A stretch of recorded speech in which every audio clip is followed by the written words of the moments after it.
So just to wrap up here, clan politics are still something that we see in Central Asia, but they're very hard. They're often very difficult to trace.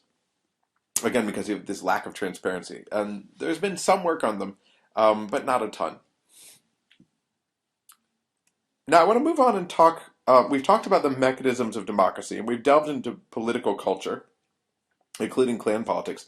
And now I want to put them together to explore this early process of democratization using the case of Kazakhstan to understand how backtracking on democracy occurred in one particular state. But there are many overlapping themes, as you would find in other Central Asian states as well.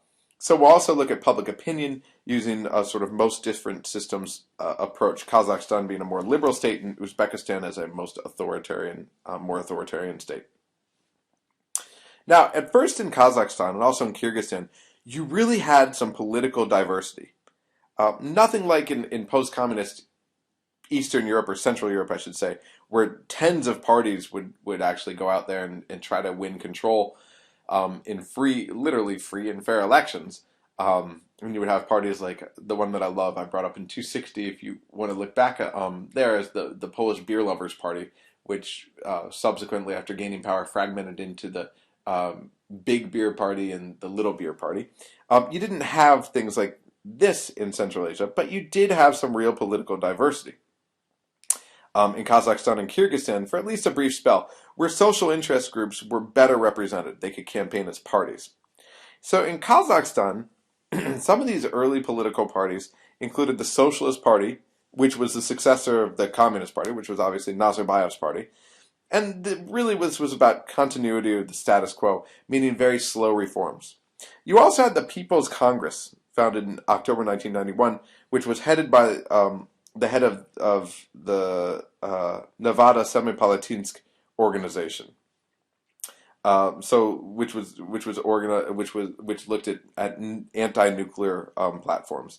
You also had the Union of People's Unity for Kazakhstan.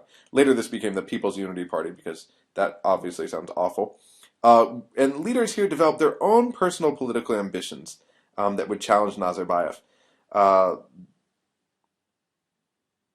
So people also voted for candidates from public organizations. This is another important point. Trade unions could run, veterans groups, environmental groups, business groups. All of this became ultimately problematic because each of these actors had their own aspirations. They couldn't necessarily be counted on by the top, in other words, by Nazarbayev. It became hard to keep a loyal opposition, which is what Nazarbayev felt he needed. It made it difficult for Nazarbayev to control. This was also problematic because public organizations tended to be dominated by ethnic Kazakhs. So you had the question of how ethnic Russians are gonna interpret this. So you had deputies that represented diverse groups of constituencies, which led to two problems: one, ethnicity, and two, efficiency. Efficiency because Nazarbayev wanted to get certain things done, and they were blocking him in parliament from doing this, and ethnicity because you had more Kazakhs relative to Russians, and the Russian part of the population was nervous about this. So, why the urge to control? Well, first of all, Nazarbayev had his own personal power and economic interests to think about. And this goes with all the other Central Asian leaders as well. They want to control privatization. They want to get huge cuts from international investments, which in Kazakhstan were huge. They're also responding to other elites, political elites, mafia, and they're wary of giving up power, over the sphere as well. So they need to keep these elites satisfied too. There are also clan interests. Loyalty to below expressed through government positions is traditional. This is especially true at a time when the economy is unstable. So if you want to show people that you're still true to them, you give them cuts of the state, right? Give them positions within the state. You want to maximize dividends to the clan by minimizing the number of competing actors. The state economy is increasingly put into private hands, and privatization is the most clear mechanism. So what do? Well, you privilege people through the privatization process. The result is that lots of money and resources are going into the hands of a very few, including many in Nazarbayev's family. The same is true with Akayev, and given that these two were the most transparent, we can assume the same with other Central Asian leaders across Central Asia. A third issue here is ethnic disintegration and violence. So again, you want to control in order to protect clan interests, ensure that privatization goes to your people.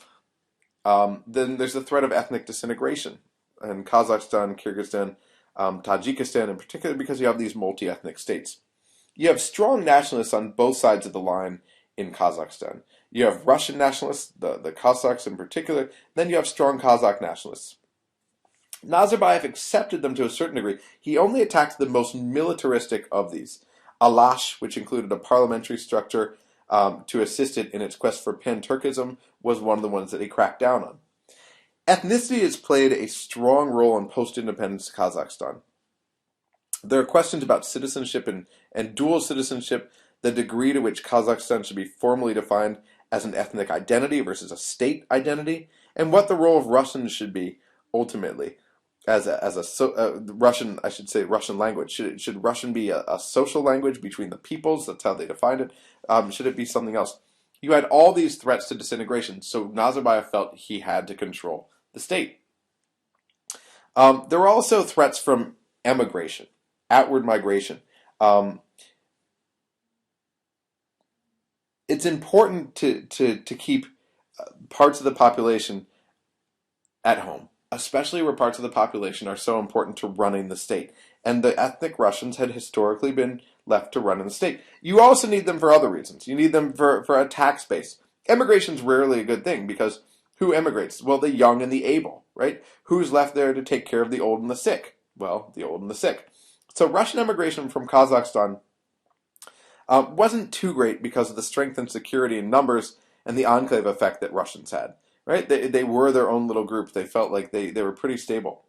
And it was counterbalanced by the inflow of Russians from other parts of Central Asia, where things were worse. And so Russians from Uzbekistan, Tajikistan in particular, Kyrgyzstan, and less in Turkmenistan, because there were fewer Russians, would actually go into Kazakhstan, where there were economic opportunities.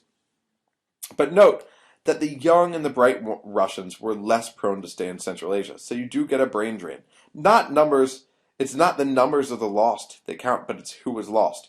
And so Nazarbayev and others want to maintain control in order to ensure that nationalism doesn't erupt and you don't have mass emigration.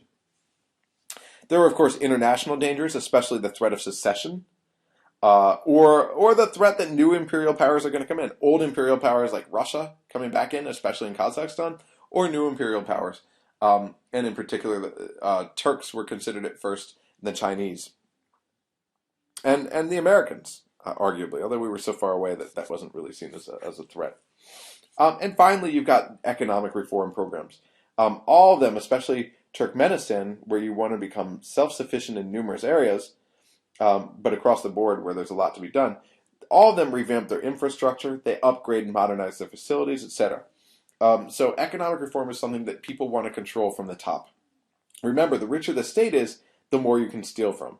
And as a bonus, you can get more public support and legitimacy as well, because if you've got lots of money coming in, for example, Kazakhstan in the 2000s, having tons of oil money coming in, well, you can control this, you can siphon off for yourself, but you can also use it for public works, for infrastructure, to show people that you're actually doing something good for them. So economic reforms are things that you want to control so that you can actually control the resources and siphon them off and also spend as much as you feel like you need to on the population. So let's talk about the early Kazakh parliaments. All right, where are we here? I'm going to take this in a separate set of slides because I'm taking a break.